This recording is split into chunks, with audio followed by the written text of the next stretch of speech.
Well, I think England will win the series. The margin probably, three or four wins for England in the series, I think. See what happened after the first Test match and the margin of victory in those matches made it feel a hell of a lot worse than 3-1. We only played 4 matches in the series, but it felt like we lost 10-1 by the end of it. Listen, I wasn't working on that Test match in 2014, but I was at Lord's. And I said that I called it out as being a disgrace. I said, why would you prepare a wicket like that? But seriously, India's top 6 had a rough old time. And if you got Rahane in a corner in a bar and gave him a couple of whiskies, I bet he'd say, well, you know what? I could have done with the pitches being a little bit better for my average, A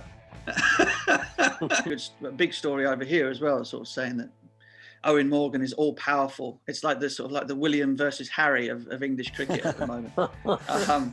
But I'm not. I don't think if you really look at it closely, I don't think it matches up. So yeah, I would say that India are the favourites for sure. And as for England, well, they're going to be very, very, very competitive. But then the West Indies are going to be very, very, very competitive. And New Zealand, there's a lot of teams that can win the World T20. I think it's less of a foregone conclusion. You can't pick. The 3 teams that you think are going to be up there like you can in the 50 over World Cup. I think. I check it like Yuvraj Singh's bowling it, yeah. I really don't mind. You hit me once, I hit you back. He's bowling like my Auntie Annie when she'd had too much sherry to drink. Played over my head, then I set fire. मैंने कहा बेटा बेटा होता है और बाप बाप होता है. Hello and welcome to Pie Checkers Cricket Podcast. It's a full house today, and why not? We have a very, very special guest with us today. But before that, a big thank you to all those who have been liking, sharing, subscribing and commenting on our content. And to all those who have not, we request you to please do it. That helps us keep moving forward and keep creating this content. So our guest today is a former England batsman, an accomplished commentator, a musician, and to his credit, took the penultimate wicket of the 20th century bowling his off-spin. Mark Butcher, welcome to Pie Checkers Cricket Podcast. Was it the penultimate one? I thought I got the last one. Who got the last one? That escapes us, but what's important is that you took the penultimate. Oh, listen, if you're stealing that honour away from me, I refuse to do the show. So, no, it's all good. Well, Wisden says that you took the penultimate wicket, so we take Wisden's word. Fair enough. They know more than I do about just about everything. Do you have any memories of that wicket? Yeah, I got Gary Kirsten for a record, a South African record equaling 275. See, this is where you're confused, you see, because Lance Klusener was the one before. That was penultimate. Gary Kirsten was the last. I got that one too. Bowling off spin. Yeah, bowling around his legs. We will shoot off a note to Rob Linda then. Yeah, do that. And Wisden as well. So coming to the series, Mark, 3-1, a fair reflection of the series, do you think? Or was it more competitive than what the scoreline suggests, as Ravi Shastri was suggesting as well? Yeah, I saw that interview actually. I was interested by that. Before the series started, before a ball was bowled, I would have said 3-1 to India is the likely scoreline. Of course, that ruins all of the fun of how you get to 3-1, right? I thought after England had been in Sri Lanka and had played really, really well and had probably the best build-up to a Test match series that you get in modern times, which is slightly disrespectful to Sri Lanka, I know, and I apologise. Please don't at me. But England had a warm-up, didn't they, to the series? They were in subcontinent. I mean, Chennai and Colombo are 45 minutes plane ride away, unless you go via Dubai, as I did. And England had the chance to play on a couple of turning tracks against an okay bowling lineup in heat and humidity. And you very rarely get the chance to get that sort of a warm-up going into a big series nowadays. So, I felt that England, with obviously Joe Root in great form, with somebody like Stokes coming back, with Archer coming back, they were good for a win in the series, right? And I have no doubt about that. I was asked doing the commentary or the coverage for Star in this, the build-up show, the pre-show, could England possibly win 3 Test matches in India and get themselves to the World Test Championship final? And I think I made a slightly strange noise, which was something along the lines of, really? No, absolutely no. I don't think they could do that. I know that India haven't lost, but prior to that first Chennai match, they hadn't lost more than 3 Test matches in a decade. So how England were going to win 3 of them with a bowling lineup that featured 2 spin bowlers that only played 13 Test matches each in it, we're going to win 3 Test matches in India. I thought that was impossible. So, 3-1, I think, was a fair reflection. Obviously, what happened after the first Test match and the margin of victory in those matches made it feel a hell of a lot worse than 3-1. We only played 4 matches in the series, but it felt like we lost 10-1 by the end of it. Such was the battering. I don't think that anybody thinking that England were going to go down to India and turn them over at home needed their heads checking, as far as I was concerned. Sure. And one of the most discussed points in this series was the pitch, regarding pitch. Was it justified? Was the whole discussion around pitches justified? Remove who wins and who loses. Remove the sort of, a feeling of it's biased because it's coming from an Englishman or biased because it's coming from an Indian. Take all of that out of it. Objectively speaking, if you start a Test match, right, you won the toss and batted first, and in the first over, the ball goes through the surface and huge bits of debris start flying up. Objectively, that is a poor surface. Mm-hmm. Now you can say, oh well, Ashwin scored 100 on it, Rohit scored 100 on it. Well, there have been many very, very flat pitches over the course of the history of the game where teams have been bowled out for 140. Do you know what I mean? If you're saying that just somebody scoring runs on a surface means that it must be absolutely fine, well, that's nonsense, because otherwise Virat Kohli, who averages 50 over his Test career, averaging 28 in this series, these pitches must have been awful, right? If you're judging a pitch based on the fact that Ashwin scored runs, nonsense. Objectively speaking, and don't forget I was there. Yeah. We looked at that surface, the first surface in Chennai before a ball was bowled, and we kind of all looked at each other and went, well, but some goal for at least the last 2 days of the game, because it hadn't seen a drop of water for I would say about 10 days. And look, the fact that the game went 4 days into the 4th day is bizarre to me, because it was actually over as a contest at the end of day 1. India getting 300 at the end of day 1. That was it. Game finished. And so it proved. When Ashwin came to the crease, India were 300 ahead. England didn't make 300 in 2 innings.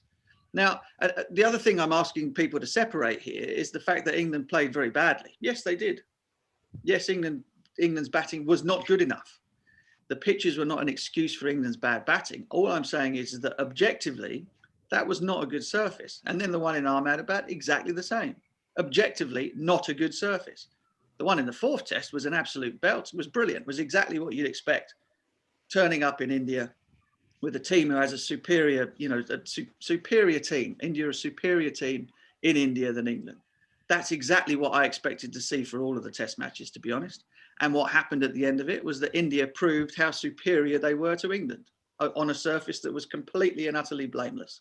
And that is where the series, that's what I take from the rest of the series. Yeah, and the reason why I asked that question, Mark, is that with us Indians, when we go outside, we travel to New Zealand, we travel to England, we expect a green track. We expect, like the famous 2014 Lord's wicket, where you couldn't make out the pitch and the square. Yes. We expect that. So yes. There is not much of discussion at that point of time, but when it comes to a spin wicket, suddenly there is a lot of heat within the media and a lot of discussion which is happening. Listen, I wasn't working on that Test match in 2014, but I was at Lord's, and I said that I called it out as being a disgrace. I said, why would you prepare a wicket like that? That's not, I'm all for home advantage, whether it's India having home advantage or England having home advantage. But a surface where, as you absolutely rightly describe it, again, I was at the ground, where you can't tell the outfield from the pitch is not is is not what should greet international cricketers when they turn up at a game. Now, I mean, one thing that was interesting, and some of the stuff that was thrown at me as a criticism of my judgment was, when the ball swings and seams, people don't complain. Well, I wasn't complaining about the ball turning. I was complaining about the ball going through the top and exploding, and people not being able to judge correctly how high the ball might bounce or the pace that it might arrive at you at, because there was no surface.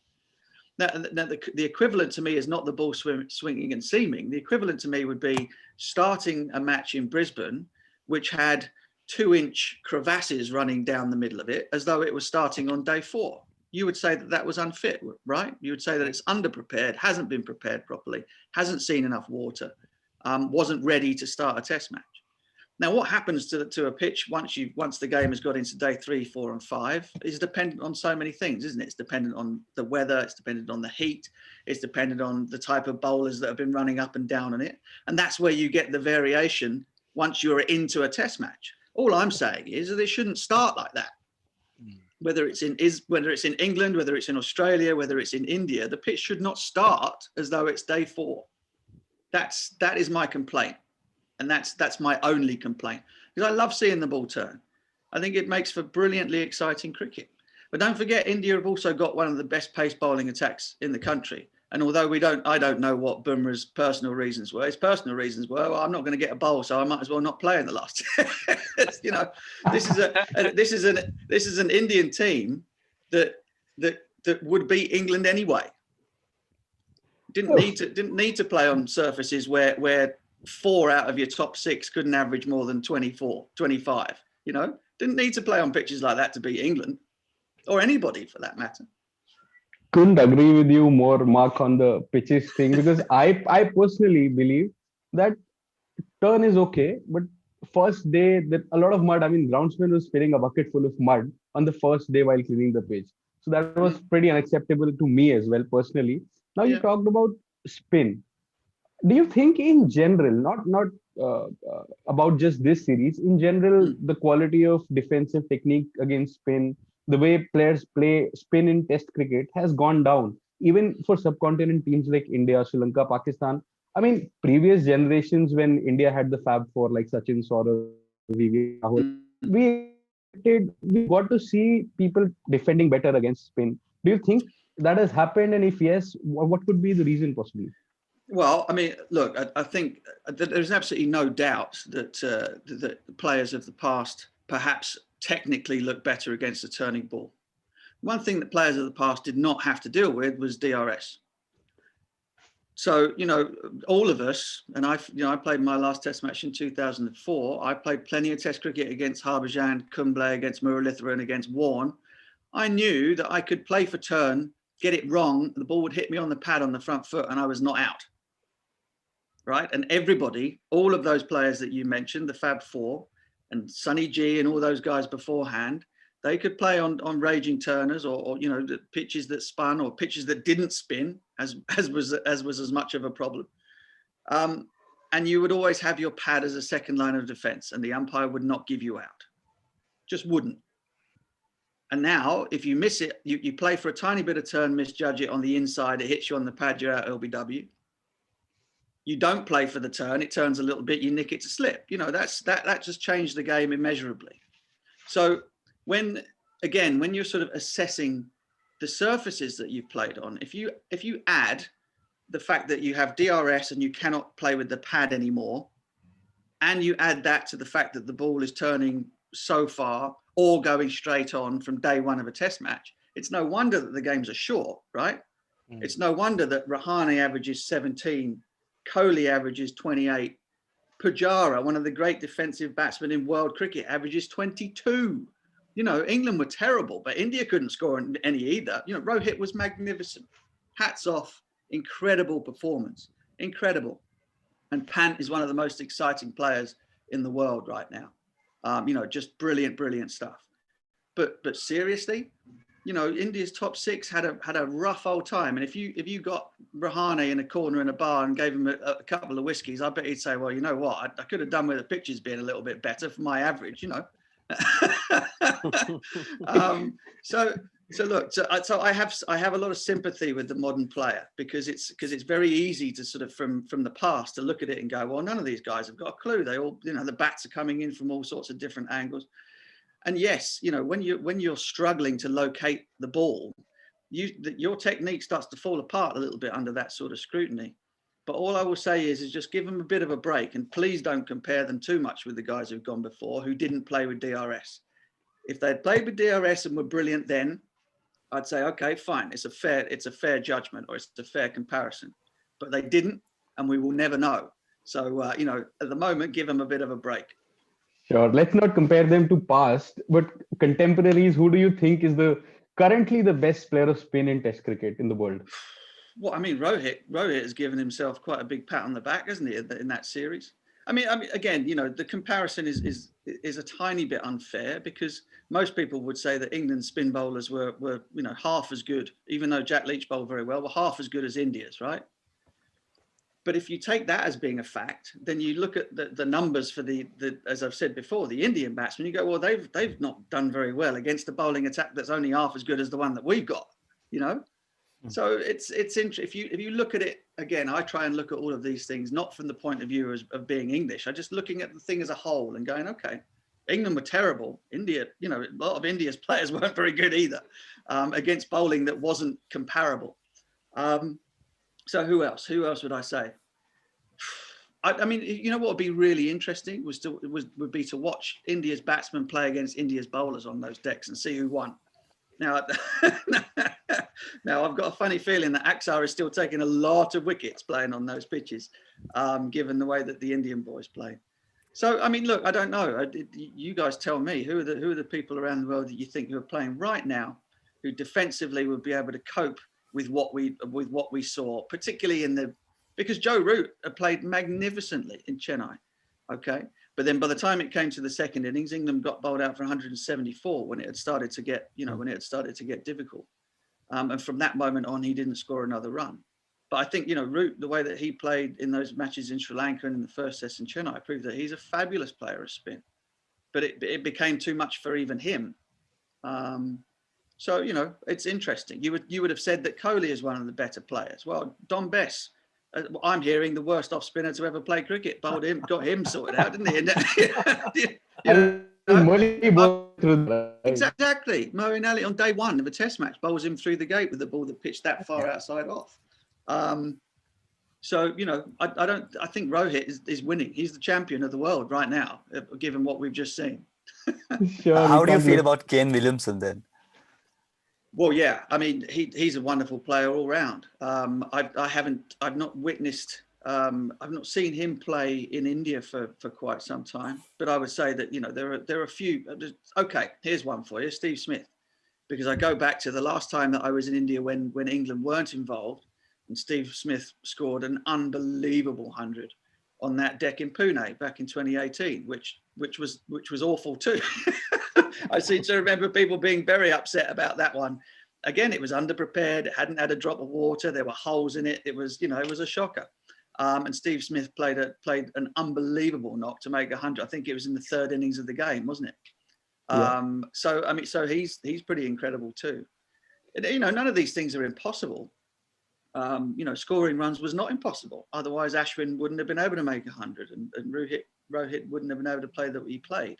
However, you're kind of, the bowlers are going to be on top when conditions are as extreme as that. And I don't have a problem with the bowlers being on top, but I do have a problem with a game starting when if I was a betting man, even though, again, as I said, if it lasted 4 days, the second game in Chennai, but if I was a betting man, I would have had my house on it finishing before the third day. Ahmedabad didn't even get to the second. So I think there's a problem with that for the world game, Fair enough. You talked a bit about DRS when we talked about spin techniques against spin. Now, there were more than a couple of instances, a lot of discussion on umpire's call, etc. Do you think this series or rather a few series in last 1 year a call for a specialist TV umpire, not the normal umpire doing your third umpire job, but a technical guy looking at the replays and deciding which angle to look at? Do you think it calls for it? I mean, I don't know. I mean, I don't know how sort of specialised you need to be just to sort of like to tick off the options. You could just have a sheet stuck to the screen, couldn't you? And just say, well, have I checked that? Have I looked at that? Okay, it's all good. Look, I mean, I don't ever get upset about sort of umpiring decisions. You get upset at the time if the protocol isn't followed, because nothing is infallible. The technology isn't infallible, and people make mistakes. I have no issue with that. But when it's something as straightforward as just simply just go through the list, go through the checklist of what you're supposed to look at, and do that always. You know, there were times when decisions were taken having seen very, very little of the evidence, and other times where decisions took forever having seen all of the evidence. Now, for me, you just look at it all every single time, and that stops people from making accusations that it isn't being done properly. We'd all like to see the game move along a bit faster, wouldn't we? I mean, that's one of the major issues. But I think you've just got to be very thorough with these things, because there's no point in sending the thing to technology and still getting it wrong, when plainly everybody sat at home on their sofa can see that you've got it wrong. I mean, that's madness. So as much as it was discussed regarding the DRS and the third umpire, on-field umpiring, especially not to forget Nitin Menon, was fabulous. He's been earning a lot of praise also from experts, ex-legends. But there was an incident, I don't know if you saw it or not, while Moeen Ali was running for a run. He seemed to be running on the pitch, to which Virat Kohli told Mr. Menon in no uncertain terms, "Oi, Menon, yep, he's running on the pitch." And similar incident happened with Tim Payne in the India-Australia series, wherein there was a domestic umpire and the language wasn't really what was called for in that situation. Historically, umpires have been very well respected by the players, but of late, why such a derogatory attitude? I mean, we don't like it. We don't like to see that. No, and I'm sure. Well, I mean, I do wonder if particularly because of COVID, where you've got home umpires the whole time, I wonder if there is a little bit less reverence paid to guys that you can probably intimidate if you're Virat Kohli and you're Nitin Menon playing your first Test match. I'm not saying that that's what happened, but it's just, you're less likely to stand up for yourself as Nitin Menon, Richard Kettleborough or somebody like that coming from even though he wouldn't have been in that series because it was England-India. It was just the first name that popped into my head. I think one thing that is eroded by all of the technology is that, that I'd love to see the umpires make more of a thing about making sure that players got through overs better. I'd like them to be more vocal in pushing the players around and getting the game moving along. I'd like them to be more vocal when it comes to sort of messing about with kit coming onto the, all of these things that kind of slow the game down. I'd like them to really sort of to be more forthcoming in making sure that the game gets played at the right sort of speed. And beyond that, the respect that you get from the players is the respect you get for making lots of good decisions. And I think you're right, but more often than not, the on-field decisions were pretty good, especially when you consider just how many chances there were every single day, barring day 1 and 2 of the first Chennai Test match.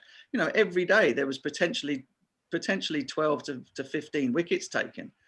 And that doesn't include all the ones that were close. You might have 25 up to 30 decisions a day to make. That was pretty tough. It was as tough as it gets, I think, for the on-field umpires. Mm-hmm. Yeah, maybe a little more active umpires like we have in maybe football or so on. Yeah. So getting back to cricket and especially English cricket. How big is this series loss, in the context of the overall English cricket? The reason I'm asking this is because, we as Indians, of course, have been following English cricket, and it seemed earlier that most of the emphasis was obviously on Ashes, and maybe obviously in the last a couple of years on the white ball cricket as well. But given what has happened with with India now, right after Sri Lanka, how much talk is going to be there? I mean, how much impactful is it overall to the English cricket? There's always a massive post-mortem, so county cricket is to blame for the loss. The ECB are to blame everyone's to blame for the loss. It's a disaster. Everything's hopeless. None of the players can play. Joe Root's a terrible captain, blah, blah, blah. 12 months before that, England had won in South Africa, had won all the series at home. They had a young team that was making a young top three that was making sort of 400 runs per series, and everyone was very happy. So, it's the usual knee-jerk reaction. So now it's talk about, can we play on more spinning pitches in England? What can be done about our spin bowling resources, etc. Which, to be fair, has been a talking point for a long time, not just this loss. But then what will happen is, England won't tour India again for another 4 years. So it becomes like, well, you can kind of try and change everything that you do and make it more spin friendly in England conditions. But then we got to play the Ashes in November. There will be tours to the West Indies and places where it isn't as important. And so, again, if you talk about pitches maybe and talking about the weather, we have a weather problem in England. I don't know if you know, it tends to rain a bit here. And things tend naturally to be a little bit more soggy and seam friendly than they are spin friendly. But my feeling was when I was playing a lot of first class cricket was that we ought to play on pitches that are flatter than the ones that we do. Not necessarily so that they spun square, but just so that they were flat, and so that bowlers had to be very, very skillful, whether they were quicks or spinners, to be able to take wickets, and batsmen would be able to play in a manner whereby their technique was kept relatively simple. We always used to be great admirers of the way that the Australians played in the 90s. And Sheffield Shield cricket was played on very, very flat surfaces with lots of batsmen who averaged 50 and plus in first class cricket, more than could get into the team. And the quick bowlers and spinners had to be exceptionally accurate to be successful. And because they were exceptionally accurate, they were successful. And then when they played, wherever they played in the world, they were able to be successul. And that still holds true for me. Which is again looking at India a little bit. So, well, if you're gonna play on pitches like that, what is the point of your great fast bowling stocks that you've spent a lot of time building up? It is not necessary with the resources that you guys have. So, for me, the better the pitches in any type of cricket around the world, the less you have to talk about them, and the more it's about the players learning how to do their jobs extremely well. The best way to encourage that is by not giving people a margin for error of 2 meters in length or line in England, because it's swinging and seaming all over the place. You make people have to zero in on something which is much smaller by having better pitches. So look, of course it's important. Everyone's very upset. There's nothing else to do, for goodness sake. Everyone wanted to sit and watch the cricket. We're all in lockdown here still. So, everyone was very, very unhappy that the test matches were over in 2 days and 3 days, and they had naff all to do all weekend. But it will all be forgotten pretty quickly if England win the one-day series, if, we beat New Zealand before the World Test Championship in June. We all have a party and not worry about who wins that at Lords or wherever it's going to be played. Right. And then and everyone's fit and raring to go for the Ashes. I mean, that everyone will forget this pretty quickly, because this is how it happens. This is the circle of life. Right. Interesting. And it's also interesting to understand, all these dynamics of the English cricket. And I want to sort of progress this into the discussion and talk about, red ball cricket and white ball cricket. Joe Root had a bit of a grievance talking about how all the, indirectly maybe how all the white ball main guys or the best 11 is always sort of available to play, and such is not obviously the case in tests. And obviously, maybe he wasn't super happy about it. How do you feel about it? I mean, is there a deliberate strategy like that, or is it because of any other reason? Is it because we want to look after Jimmy and Broad and others? One thing I'll say to you is that sat on the bench in Ahmedabad were, for the last Test match with Stuart Broad, Chris Wokes was sat on the bench for most of the trip. Jofra Archer was injured. Mark Wood was there not playing. Joe had, with the exception of Jos Buttler, who would have been in the side instead of Ben Foakes, pretty much he had everybody there that he could have wanted. There were always going to be guys going backwards and forwards because of the bubbles and because of COVID. That's just a fact of life and something that won't be the case forever. God help us. But I'm not entirely sure that he's missing players for this Test series as a matter of course, because they've been preferred to play in the white ball stuff. Yes, they were missing because of COVID, but not because of that. I mean, the warm-up game that England played the other day, I mean, James Vince bowled, for goodness sake. Now, he can't tell me that Owen Morgan has him as one of his first choice bowlers. You know what I mean?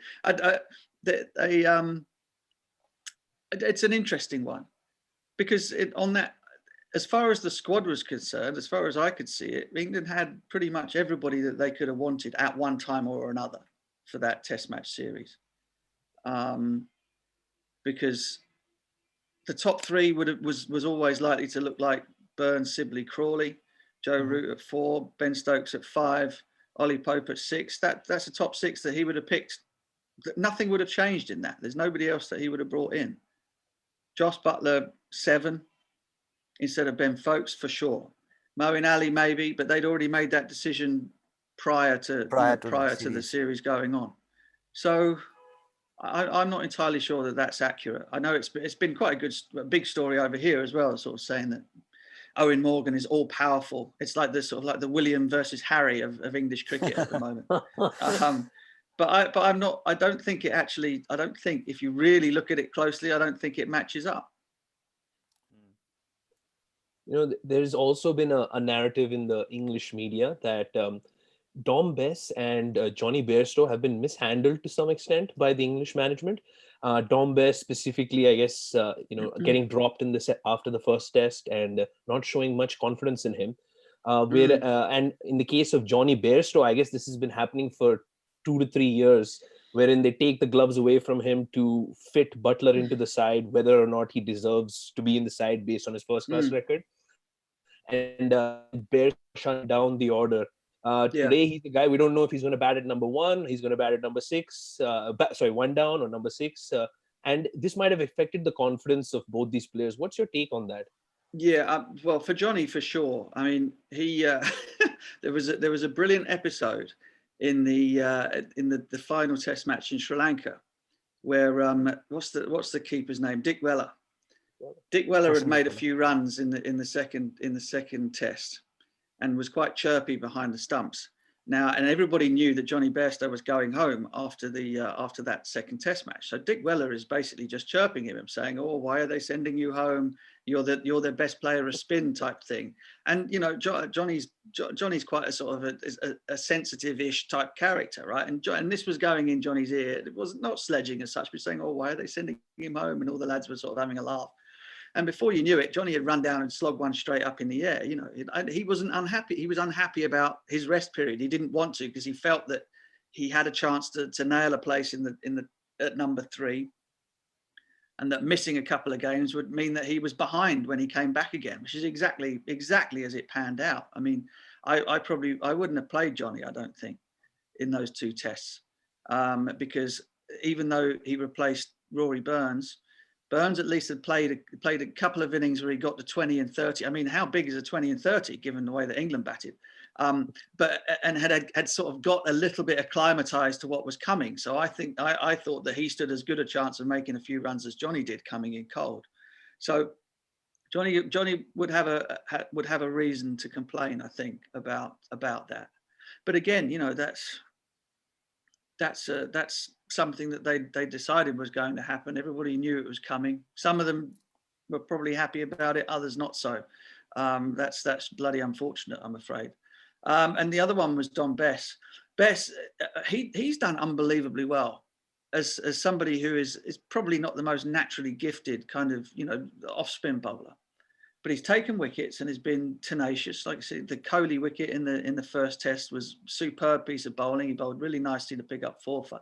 And then I thought as it got to the end of India's first innings in that first Chennai test match, he just started to look tired, sort of like the adrenaline and the heat and everything like that had got to him, and he started to sort of lose control of his length.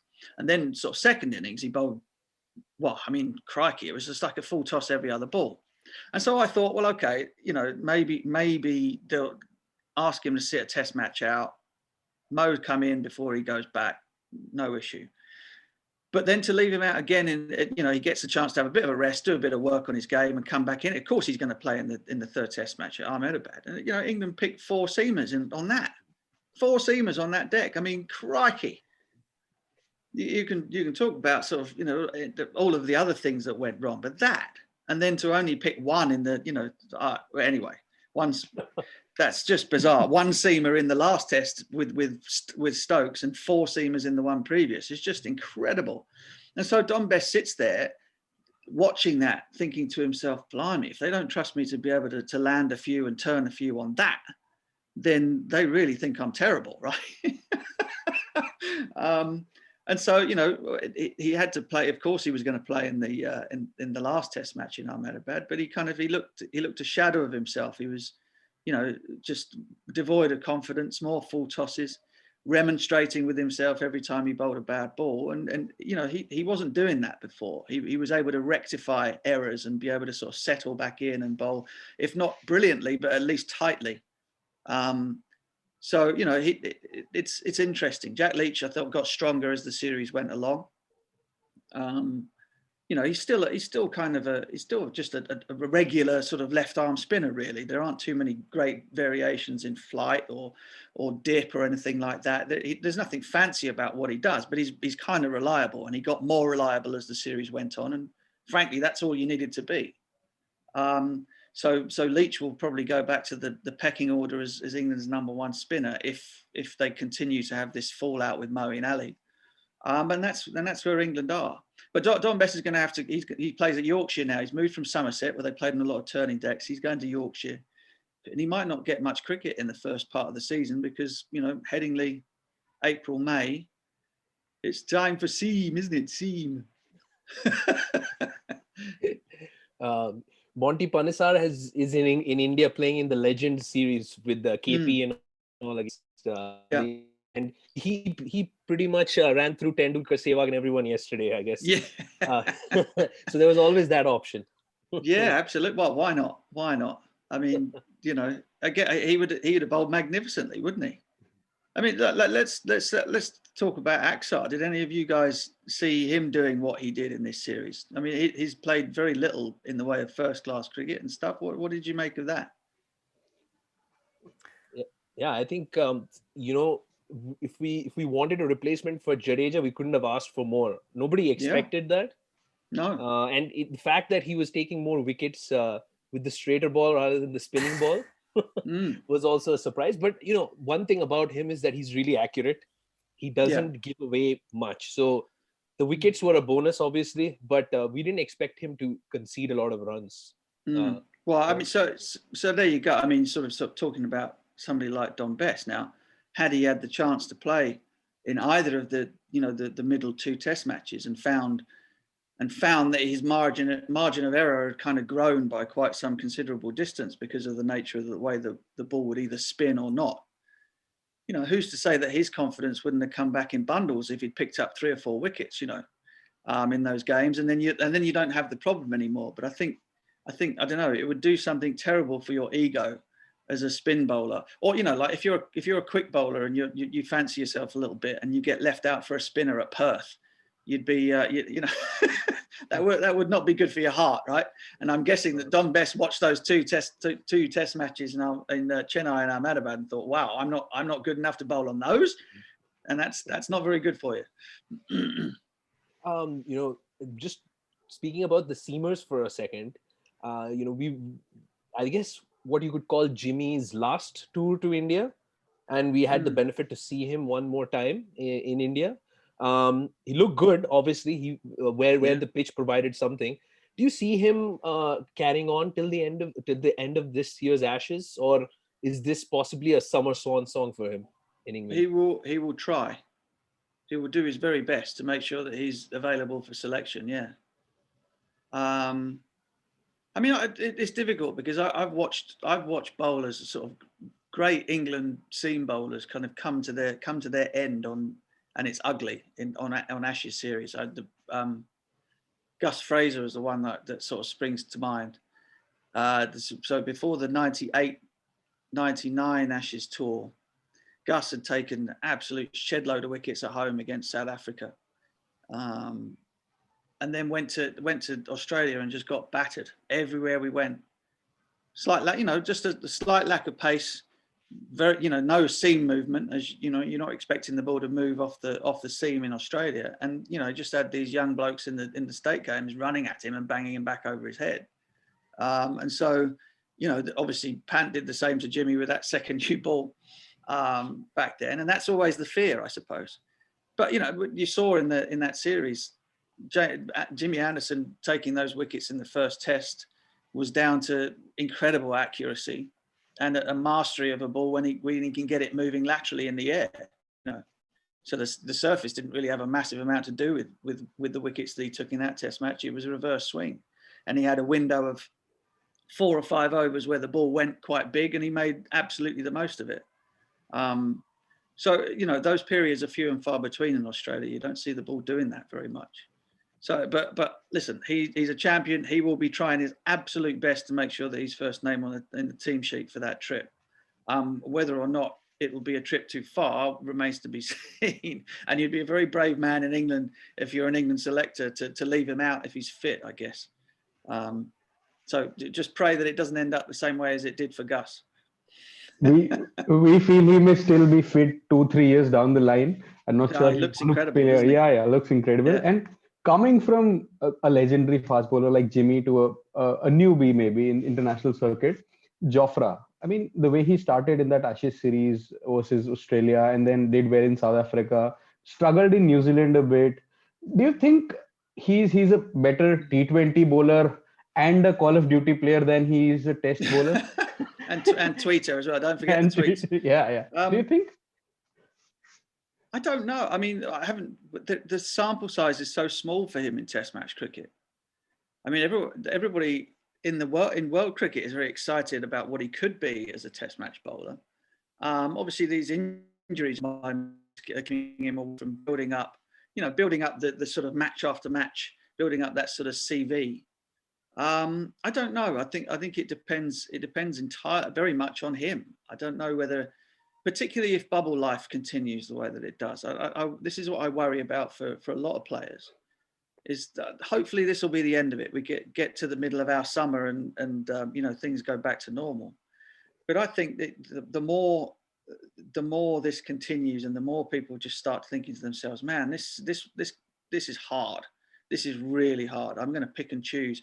And if you're good enough to sort of to be somebody that's sought after in all three formats, you might think to yourself, well, I've got an easier life and potentially a longer life if I play the shorter ones instead of the longer ones. Now, listen, I don't know. I doubt that that's the case for Jofra. He's too young and hasn't played it for long enough to kind of be jaded yet. But you can understand why that becomes attractive as players get a little bit older and a little bit longer in the tooth. I hope that Joe Root's going to be able to pick him, particularly for Australia. I mean, that might be it. You get to the end of the summer. He goes on the Ashes tour. He comes back as superstar, having won England the Ashes, and then the conversation's over, isn't it? If he goes down there and gets smashed all over the place, and England lose 5-0, he might make another decision. Rightly so. But you know what? We personally, among us, also felt that Stone was a bit unlucky to just play one test. He looked very good, and he was probably unlucky to play just one test. Now, looking where it ended, the test series, what it did was it decided the World Test Championship finalists. And New Zealand, the sneaky New Zealand and the clever New Zealand, what they've done is scheduled a couple of test matches with England in England right before the World Test Championship. Do you Yeah. think that makes them the favorites with all those swing bowlers and 2 test matches as warm-ups maybe? It's certainly going to help, isn't it? And we saw what happened with India sort of coming off the back of the Australian series, and no doubt sort of partying like it was 1999 for a little while when they got back, and then getting caught cold in the first test match, right? I mean, that can happen. Particularly when your opposition has been sort of, battle hardened in a couple of test matches beforehand. So yeah, clever. I mean, obviously New Zealand had no idea that they were going to be in the final, and that's the way the schedule fell. But it certainly helps. It really helps them. But India have got a long time to sort of plan and think about it. Hopefully they'll have a full array of their quicks to pick from. There's been injuries, haven't there, to Shami, and Bhuvaneshwar has sort of like been struggling. He'd be somebody that they'd want to have up their sleeve just in case. Obviously Ishant looks at, is getting better and better with age. Bumrah's brilliant. So India are going to have plenty of seam bowlers. So I wouldn't worry about that too much. I think Kane Williamson's the man to worry about. Kane Williamson and a bowling lineup that complements each other very, very well. And they've got the wild card, haven't they? And the big quick, who I've not seen a great deal of. But again, June in what's his surname? I've forgotten. Kyle Jamieson. That's it. Yeah. June Lords, if that's where it's being played. We're not entirely sure if that's going to be the venue yet. People who haven't played at Lords before with the slope and various other things. I think it's going to be Southampton. Yeah. Oh, okay. Well, the run-ups are flat there, so you got nothing to worry about. But Indian, it's a ground that India know very well, don't they, over the last few years. So look, I think New Zealand hold a slight edge because of those 2 test matches, but for no other reason, and it's going to be great to be able to watch it and not care. Or care even less about who wins, because it doesn't bother me too much, but I will care even less this time. It would just be great to see a fantastic match. Just shifting tracks quickly to the T20 series between England and India. Are we looking at perhaps 2 of the favorites for the upcoming World T20 World Cup playing in this series? Yeah, well, home advantage for India is huge. Expectation. I mean, I guess it's second nature to the Indian players to be under huge pressure for white ball world tournaments. But the fact that it's at home will mean that there's more of it. But these guys playing in the IPL. In fact, I don't think there's much. So yeah, I would say that India are the favourites for sure. And as for England, well, they're going to be very, very, very competitive. But then the West Indies are going to be very, very, very competitive. And New Zealand, there's a lot of teams that can win the World T20. I think it's less of a foregone conclusion. You can't pick, the 3 teams that you think are going to be up there like you can in the 50 over World Cup. I think in the T20, because one player can make so much of a difference over the short course of the game, there are a lot of teams that can do big things in it. So. But India for me are favourites for sure. Absolutely. Owen Morgan would be desperate. Morgan, there was a lot of talk after the 50 over World Cup that maybe he'd give it away. But I think the next thing was, right, there's another tournament coming very, very quickly. To win a T20 in India would be a massive icing on the cake. So England will be ready, that is for sure. And what do you think is England's best 11, given the squad that they have? I think they have everyone available now, unlike the Test series. What is it? I couldn't tell you what their best 11 is, honestly. I mean, at the moment they're talking to Alex Hales, aren't they?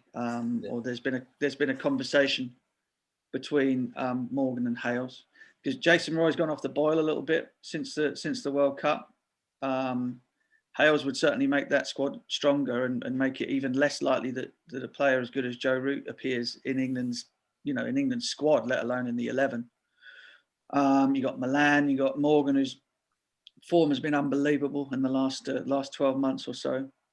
I expect the only real issue for England, I think, is with the bowling. They've got obviously Jofra is a major part of that, but Chris Jordan is a sort of specialist in the T20, and he will be important in terms of the death stuff. I don't know if they picked Reece Topley in this 15. I think so. I mean, that's another really important cog for England, and so that they've got a lot of great components. Some of them are slightly less battle hardened than others. I'm thinking about Topley in particular, and hopefully he can stay fit. And then sort of Moeen and Rash. So it's a really good looking lineup with Stokes as potentially a sort of a sixth bowler type thing. So look, I think the one thing with England in these games is they do tend to concede. They tend to concede quite a lot of runs. They back themselves to chase anything, but they tend to regularly concede scores that are perhaps a little bit over par. And that'll be an area to keep a close eye on in this series against India. Figure out who Morgan thinks are the right guys to use the new ball, the right guys to bowl at the death, and whether or not those guys can pull it off. I think Topley with a new ball would be a big pick. Topley and Archer. Try and get teams 2 or 3 down to stop them from being able to run away with things and post those big totals against them. Yeah, and when we consider this series, T20 series, Mark, Bumrah is not part of the T20 series, and as you mentioned, England backed themselves to get any score which India would score. I mean, gets. Do you think India has enough depth to still kind of give England the fight in the T20 series? Well, you'd imagine so, wouldn't you? I mean, I can't imagine an India team not being competitive in a home T20 series. Can you? Well, it's England. It might be. I didn't even mention Josh Butler. I was talking about England before. They've got kind of the depth in that batting lineup is wow. Terrifying. Yeah. Hopefully England can. What you don't want to happen is for England to completely spank India in this T20 international series and then be overconfident come the final. You want it to be close. It would almost be a good thing if we lost. But now you've made me think about it. I think maybe the chances are that England will win the series and win it quite well. Well, it's at the venue that England doesn't like in the last 1 month. Oh, well, yeah. Well, which is all of them, really, isn't it? No. I tell you what, though, if they play on pitches that have got no tops on them in the T20 series, then anything could happen, couldn't it? Right. So we talked about the firepower in English batting and a bit about the bowling from India. How do you feel about Akshar Patel? Do you think he has already made a very strong case for himself in the T20s already, that he'll get to play all games? Well, I mean, does he find himself in the sort of like in the shake-up on a regular basis when everybody's fit? No chance. So exactly. So if everybody's fit, then he probably doesn't. Then he doesn't get close, right? And you have to factor in the fact that even though you don't really need much batting sort of much further than number 6 or number 7 in T20s, it's always nice to have that insurance, isn't it? So that might count against him a little bit as well. But look, India have got wonderful batting talent. Obviously Pant is in great form. Kohli, the great chaser. Rohit. Where will Rohit bat? Will he open or will he bat? He'll open. Okay, because he comes in middle order for Mumbai Indians, which I've never been able to understand. But it doesn't matter; they win anyway, so who cares? And I suppose you take Bumrah out of that bowling lineup, and it doesn't look quite as frightening, does it? I mean, that's a huge loss. Those 4 overs from him are a huge loss. But spin resources are in pretty good shape. White ball spin resources are in very, very good shape for India. When's Jadeja back? Because we were expecting him second half of the not in this series at least. We don't think he'll play the white ball series. Also, Natarajan is not 100% yet, right? For the T20s. Yeah. So a lot of cogs there to take care of. Yeah, for sure. It's certainly not. It's not as easy to name an 11 for India as it is for England. But then they haven't been bothered about not being able to pick their best team for months now. So they'll probably just play anybody and they'll come out and win. What is the best 11?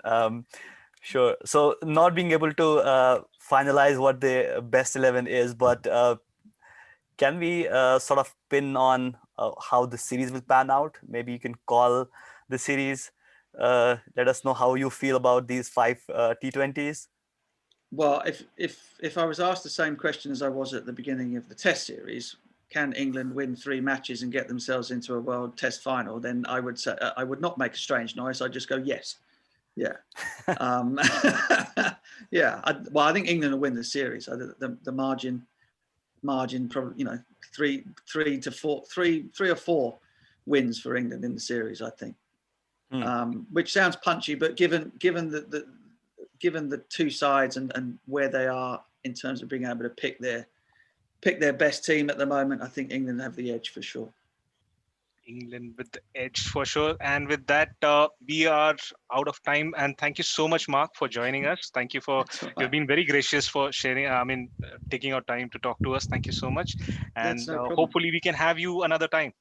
Well, yeah, absolutely. And just to say to your wonderful viewers that, I'm not looking for an argument about pitches anymore. So I've said my piece. I've given my reasoning. And if you disagree, that's fine. We're not going to fall out over it. I love you all. It's all good. Michael once got you covered there. Got you covered. Yeah, I bet he has. Covered for you. Yeah. Thank you so much, Mark. Cheers, Mark. Okay. All right, guys. Thanks a lot. Thank you. Bye. I check it like you read Singh bowling it, yeah? I really don't mind. You hit me once, I hit you back. He's bowling like my Auntie Annie when she'd had too much sherry to drink. Played over my head, then I set fire. मैंने कहा बेटा बेटा होता है और बाप बाप होता है.